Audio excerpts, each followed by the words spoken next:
এই বাড়িটার মালিক আমি। তোমরা আমার সঙ্গে মজা করতেছো তাই না? কেন, তুমি কি আমাদের বিয়েই লাগো নাকি তোমার সাথে যে মজা করতে যাব? হ্যাঁ, বিয়ে লাগবো কেন? আমি তো তোমার দেবর, আমার বড় ভাই, আমার ভাবি আমার সঙ্গে মজা করতেই পারে। কেন?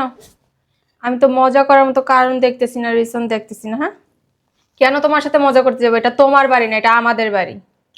আর তোমার টাকায় না কোনো বাড়ি করা হয় নাই। তোমার টাকার হিসাব তোমার মার কাছে আছে, তোমার মারে গিয়ে জিজ্ঞাসা করো। তোর ভাবি কি বললো বুঝতে পারছিস? এই বাড়ির মালিক আমরা। মা কোথায় ভাইয়া? মা তোমার মা কোথায় আমরা কিভাবে বলবো? হ্যাঁ, তোমার মারে কি আমরা কোলে নিয়ে বসে আছি নাকি? ভাইয়া মা কোথায়? জানি না।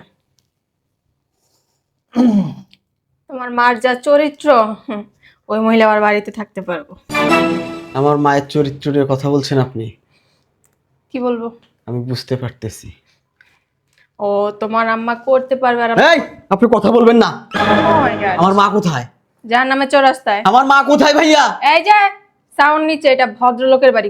এইখানে অভদ্রের মতো চিল্লা চিল্লি করবে না, বুঝতে পারছো? এটা কোনো বস্তি না। আমি চিল্লাতে চাচ্ছি না, তোমরা শুধু বলে দাও আমার মা কোথায়। বললাম তো, তোমার মার যা চরিত্র, তারপর আমরা মনে করি না ওনার মতো শাশুড়ি কোথায় আছে, খাইছে নাকি না খায়া মরছে না কারোর সাথে চলে গেছে, ওইটা জানার মতো সময় আমাদের নাই। আপনি সাইলেন্ট থাকেন। আমার বাড়ি অবশ্যই আমি কথা বলবো। কথা বল, আমার মা কোথায়? এই, তুই আমাকে থাপ্পড় মারলি? আরে যা, তোর মা সিঁড়িতে যা। কি? আমার মা সিঁড়িতে? হ্যাঁ। বাপরে বাপ, পুরো এলাকায় চেঞ্জ হয়ে গেছে। বাবা রে বাবা। ওরে আল্লাহ, আম্মা এত বড় বাড়ি করে ফেলাইছে। যাক, ইতালিতে এতটা বছর কষ্ট কইরা যে আমার কাছে 1-1.5 কোটি টাকা পাঠাইছি, টাকাটা আমার কাজে লাগছে। আমার ইতালি থাকার কষ্ট সার্থক হয়েছে। আমার এই প্রবাসে থাকার টাকা দিয়ে আমার আম্মা এত বড় বাড়ি বানাইছে, ভালোই লাগলো। আমার আম্মা আর আমার ভাই আমার কষ্টটা বুঝতে পারছি। দেশে আইলাম, কাউরে তো কিছু কইলাম না। আম্মা যদি দেখে তাইলে তো খুশিতে আত্মহারা হইব, আর আমার ভাই তো পাগল হয়ে যাইব। গেটটাও কত সুন্দর বানাইছি, গ্যারেজটাও কত সুন্দর। হ্যাঁ হ্যাঁ, পুরো দিলটা ঠান্ডা হয়ে গেছে। আমার মা আর আমার ভাই আমার কষ্টের একটা টাকাও তারা নষ্ট করে নাই, পুরো টাকাটা দিয়ে এত সুন্দর একটা বাড়ি বানাইছে। শান্তি লাগতাছে আমার বাড়িটা দেখে।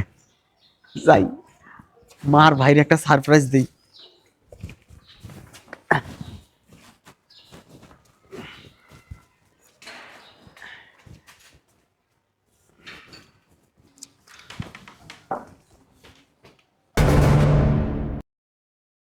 মা, ও মা, মা, ও মা। বাবা, বাবা রিপন, তুই ভালো আছোস? তুই আইসোস? ও মা, আমি আইছি। আমি ভালো ছিলাম মা, কিন্তু এই বাড়িতে ঢোকার পর থেকে আমি ভালো নাই। ওরা না হয় আমার সমস্ত কিছু আর লুট করে নিছে, আমার সঙ্গে গাদ্দারি করেছে, বেইমানি করেছে, কিন্তু তুমি তো মা।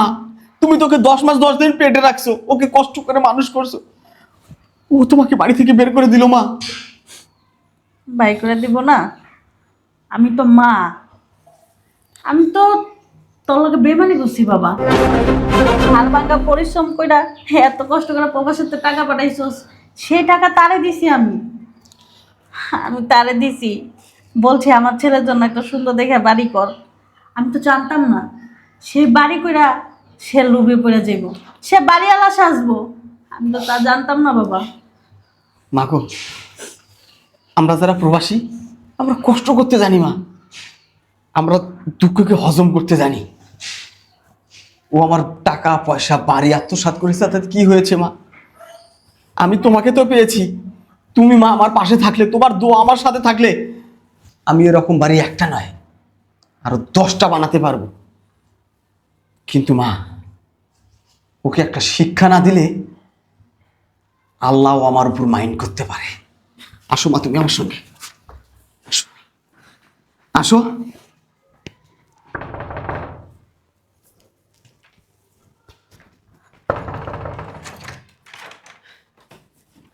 ভাবি, ভাবি কেমন আছো? ভাইয়া কোথায়? Wow, কত সুন্দর বাড়ি, ভিতরে ডেকোরেশনটাই তো ভেরি ফ্যান্টাস্টিক। ভাইয়া কোথায় ভাবি? ভাইয়া কোথায়? ভাইয়া, ও ভাইয়া, কে ডাকে? ভাইয়া, ভাইয়া কেমন আছো? কতদিন পর তোমাকে দেখলাম ভাইয়া। ভাইয়া, আমি না আমি না খুশিতে আত্মহারা হয়ে যাচ্ছি। আমি আমি আমি এই বাড়ি দেখে আমি মুগ্ধ হয়েছি ভাইয়া। ভাইয়া, আমি না খুশিতে আত্মহারা হয়ে যাচ্ছি, গর্বে আমার বুক ভরে যাচ্ছে। ওই প্রবাস মাটিতে কতই না কষ্ট করেছি, সেই কষ্টের টাকা দিয়ে তুমি আমার জন্য এত সুন্দর বাড়ি বানাইছো। জানো ভাইয়া, ইতালিতে না খুব কষ্ট করছি আমি, খুব এত পরিশ্রম করছি। আমি কখনো দিন রাত চিন্তা করে কাজ করিনি, কাজ শুধু কাজ কাজ কাজ নিয়ে ব্যস্ত ছিলাম। আজ আমার কষ্ট সার্থক হয়েছে। কষ্ট করেছি বলে টাকা ইনকাম করেছি, আর যে টাকা তোমাকে দিয়েছি এই টাকা দিয়ে তুমি আমার জন্য এত সুন্দর একটা বাড়ি করেছো। আমার ভাবতে অবাক লাগছে, আমি বিশ্বাস করতে পারতেছি না সত্যি কি এই বাড়িটার মালিক আমি। আমার টাকায় এই বাড়ি হয়েছে, আমি এই বাড়ির মালিক। এই বাড়ির মালিক কেন আমি? তুমি? হ্যাঁ, অবভিয়াসলি আমি, কারণ আমি তো প্রবাস থেকে ইনকাম করে আম্মার হাতে দিছি, আম্মা তোমাদেরকে দিছে, তারপর তো তোমরা এই বাড়িটা বানাইছো। তুই মনে হয় পাগল হয়ে গেছিস। কেন ভাইয়া? এই বাড়িটা তোর না, এই বাড়িটার মালিক আমি। তোমরা আমার সঙ্গে মজা করতেছো তাই না? কেন, তুমি কি আমাদের বিয়েই লাগো নাকি তোমার সাথে যে মজা করতে যাব? হ্যাঁ, বিয়ে লাগবো কেন? আমি তো তোমার দেবর, আমার বড় ভাই, আমার ভাবি আমার সঙ্গে মজা করতেই পারে। কেন? আমি তো মজা করার মতো কারণ দেখতেছি না, রিজন দেখতেছি না। হ্যাঁ, কেন তোমার সাথে মজা করতে যাবো? এটা তোমার বাড়ি না, এটা আমাদের বাড়ি। আর তোমার টাকায় না কোনো বাড়ি করা হয় নাই। তোমার টাকার হিসাব তোমার মার কাছে আছে, তোমার মারে গিয়ে জিজ্ঞাসা করো। তোর ভাবি কি বললো বুঝতে পারছিস? এই বাড়ির মালিক আমরা। মা কোথায় ভাইয়া? মা? তোমার মা কোথায় আমরা কিভাবে বলবো? হ্যাঁ, তোমার মারে কি আমরা কোলে নিয়ে বসে আছি নাকি? ভাইয়া মা কোথায়? জানি না। তোমার মার যা চরিত্র, ওই মহিলা আবার বাড়িতে থাকতে পারবো? আমার মায়ের চরিত্রের কথা বলছেন আপনি? কি বলবো? আমি বুঝতে পারতেছি। ও তোমার আম্মা করতে পারবে আর এই, আপনি কথা বলবেন না। আমার মা কোথায়? যার নামে চৌরাস্তায়। আমার মা কোথায় ভাইয়া? এই যে সাউন্ড নিচে, এটা ভদ্রলোকের বাড়ি। এইখানে অভদ্রের মতো চিল্লা চিল্লি করবে না, বুঝতে পারছো? এটা কোনো বস্তি না। আমি চিল্লাতে চাচ্ছি না, তোমরা শুধু বলে দাও আমার মা কোথায়। বললাম তো, তোমার মার যা চরিত্র, তারপর আমরা মনে করি না ওনার মতো শাশুড়ি কোথায় আছে, খাইছে নাকি না খায়, মরছে না কারোর সাথে চলে গেছে, ওইটা জানার মতো সময় আমাদের নেই। আপনি সাইলেন্ট থাকেন। আমার বাড়ি অবশ্যই আমি কথা বলবো। কথা বল, আমার মা কোথায়? এই, তুই আমাকে থাপ্পড় মারলি? আরে যা, তোর মা সিঁড়িতে যা। কি? আমার মা সিঁড়িতে? হ্যাঁ।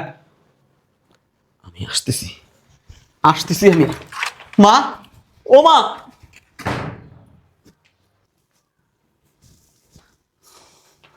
এই, আমার না ভয় লাগতেছে, ও যদি ঝামেলা করে।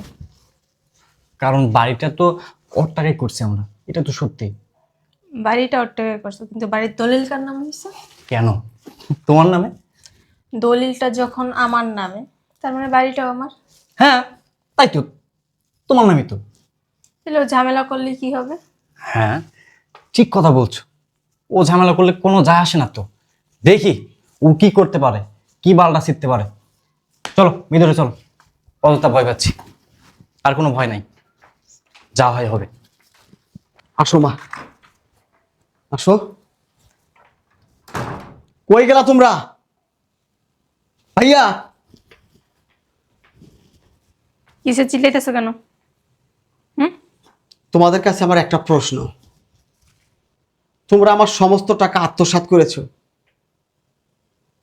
আমার দুঃখ নাই। তোমরা আমার সঙ্গে গাদ্দারি করেছো, আমার দুঃখ নাই। তোমরা আমার সঙ্গে বেইমানি করেছো, তাতেও আমার দুঃখ নাই। আমার মা কি অন্যায় করেছিল? আমার মাকে কেন তোমরা বাড়ি থেকে বের করে দিছো? আমার মা কেন এরকম একটা নোংরা সিঁড়ির মধ্যে শুয়ে থাকবে? এই কথার জবাব চাই আমি। যার যে এখানে যোগ্য স্থান, তার ওইখানেই রাখা হয়েছে। আমার মায়ের যোগ্য স্থান নোংরা সিঁড়ি? হ্যাঁ।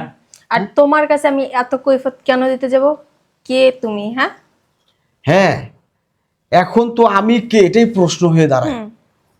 এই যে আপনাকে বলছি ম্যাডাম, আপনাকে না এই বাড়িতে আমি নিয়ে আসছি। আচ্ছা, আপনার নিজের দিকে একটু তাকান। আপনার বাবা কি করে? রিক্সা চালায়। আমি ভেবেছিলাম গরিব মানুষের মেয়েকে দিয়ে যদি আমার ভাইকে বিয়ে করাই, আমার ভাইটা সুখে থাকবে, আমার ভাইটা ভালো থাকবে। তোমার বাড়িতে দিব্যি সুখী আছে, তোমার কি কোথাও অশান্তি আছে? আর না, কোথায় অশান্তি থাকে? তাহলে তোমার ছোট ভাই কেন এত বড় বড় লেকচার দিতেছে আমি বুঝতে পারি। লেকচার এই জন্যই দিতেছি, আমি ভেবেছিলাম গরিব মানুষের সন্তানরা সব সময় ভালো হয়, কিন্তু এরা যে এত বড় বীর জারুয়া হয় আপনাকে না দেখলে আমি বুঝতাম না। এই এই এই চুপ! কোনো সাউন্ড করবি না। তোকে এত বড় সাহসে দেখেছিস কি? তুই সাহসে দেখছিস কি আমার? তুই আমার গায়ে হাত- এই চুপ! তুই যদি আমার বড় না হতি না, আর মা যদি আমার সামনে দাঁড়িয়ে না থাকতো, তোকে আমি কুরবানি করে ফেলতাম। পয়সা কোরবানি করা লাগবে না, বেরো আমার বাসা থেকে। তুই কিন্তু বেশি বেশি করতেছিস। বেরো, যা। তোর মারে নিয়ে জাহান্নামে চড়াতে। আমার গায়ে হাত দেয়, আমার গায়ে হাত দেয়, আমার গায়ে হাত দিস, হ্যাঁ? আমার গায়ে হাত দিস। কিছু বলতেছি না। আমি যদি চাই, আমি যদি ইচ্ছা করি, দুইটার নামে আমি আইনগত ব্যবস্থা নিতে পারবো। যা, কারণ যা। আমি কোন বাপ? তার সময় কোনো কথা বলবেন না, কারণ প্রত্যেক মাসে আমি যে প্রবাস থেকে টাকা পাঠাইছি তার প্রত্যেকটা ডকুমেন্টস আমার সাথেই আছে। ওইসব গয়না আমরা পাই না। ঠিক আছে, সমস্যা কোন পালাবি পারলে আরে পালাবি। তুই তো বেরো একটা বাসা থেকে। রিক্সাওয়ালার মেয়ে, সারাদিনে 2, 4, 500, 1000 টাকা যদি ইনকাম করে না, তাতেই ওরা মহা খুশি। কয় টাকা নিছিস তোরা আমার? হ্যাঁ, কয় টাকা? হ্যাঁ, 1-1.5 কোটি টাকা, মাত্র 1-1.5 কোটি টাকা নিয়েই তোদের রূপ চেঞ্জ হয়ে গেছে। আমি আমার মাকে নিয়ে ওই দূর প্রবাসী ইতালিতে চলে যাব। তোর যেখানে ইচ্ছে- কথার সময় কথা বলবি না, ছোট লোকের বাচ্চা। তোর সাথে কেউ কথা বলতে চায় না, বেরো বাসা থেকে। সব নষ্ট করে এই যে এই শয়তান, ওই তো আমার পোলার মাথাটা খাইছে। বেরো বাসা থেকে, অসভ্য মহিলা কথা। এত যে অত্যাচার করছি, তোর কি হয় নাই শরম লজ্জা কিচ্ছু? কোম্পানির তারপর তো বাসা মাছ। করেছে। কোম্পানির মাছ বেশি বানাইতে পারলে লাপড় লপড়ি করে। মা, শুধু অন্যের দোষ দিলে হবে না মা, নিজের পেট ভালো না। তোমার নিজের পেট ভালো না। তুমি কেমন সন্তান জন্ম দিছো মা? কষ্ট অর্জনে কম করছো মা? হ্যাঁ, এই প্রবাসে তোর যাওয়ার কথা ছিল। আমি চিন্তা করেছিলাম আমার বড় ভাইটা একটু নরম সরম মানুষ, ওভাবে কাজ করতে পারে না, ওকে দেশে রেখে ভালো থাকার জন্য দেশে রেখে আমি দূর প্রবাসে গেছি, আমি পরিশ্রম করছি মা, তার প্রতিদান দিল তোমার সন্তান। ও তো একটা মিরমিরা শয়তান, কিচ্ছু বুঝে না, ভাত জামা আসলটা খাইতে চিনে না ও। আর ওর পেটে পেটে কি বুদ্ধি দেখছস? কিচ্ছু করতে পারবি না। যে জিনিস ঘাড়ে নিয়ে আসছস না, সময় হলে একদিন পথের ভিখারি হবি। তোমার ভাই জ্যোতিষ, হাত গণনা করে কয়ে দিব সব, হাতটা দেখাও। আমি জ্যোতিষ না, আমি জ্যোতিষ না, আমি মানুষ, আল্লাহর সৃষ্টি করা আমি মানুষ। কিন্তু তোর এই রূপ দেখে আমি বুঝতে পারতেছি তোর রূপটা কত ভয়ঙ্কর, তোর ভিতরটা কত অন্ধকার, কত এই যা তো। এই কথা কম। এই যে, শালা রিক্সাওয়ালার বেটি, শোন, কথা বলবি না। তোর জন্য আমার দরজা আজীবনের জন্য খোলা। ভিক্ষুকের মতো আমার বাড়িতে যে হাত পাতবি, খালি হাতে তোর ফেরত। তো বাড়ি নাই, তোর আবার দরজা আসলো ওই কোত্থেকে? যে বললাম তো, মাত্র 1-1.5 কোটি টাকা একজন ইতালি প্রবাসীর জন্য এটা টাকাই না। ওকে, যা যা, বেরো। ঠিক আছে শালা। এই যে শোন, বদমাইশের বাচ্চা, বদমাইশের বাচ্চা, তোর মতন কুলাঙ্গার জন্ম দিয়া আমার নিজের প্রতি নিজের ঘৃণা হইতেছে। তোর কুলাঙ্গারটা যদি আমি গলা টিপা মেরে ফেলাইতাম না যখন হইছিলি, তাইলে ঠিক হইতো। আর কুলাঙ্গারের সাথে একটা কুলাঙ্গিনী মিলছে, তোর আম্মা, তোর বউ। চলে আসো মা। আপনার জামাই মনে হয় আপনার পাড়া থেকে হইছিল। অসভ্য মহিলা কোথাকার, শুধু চল। শুধু কেউ বাসা থেকে কারোর বাইর করে না। যাই হোক, আপত্তি বিদায় হয়েছে, যে ভয় পাইছিল এতদিন ওই ভয় তো কাটছে। চলো।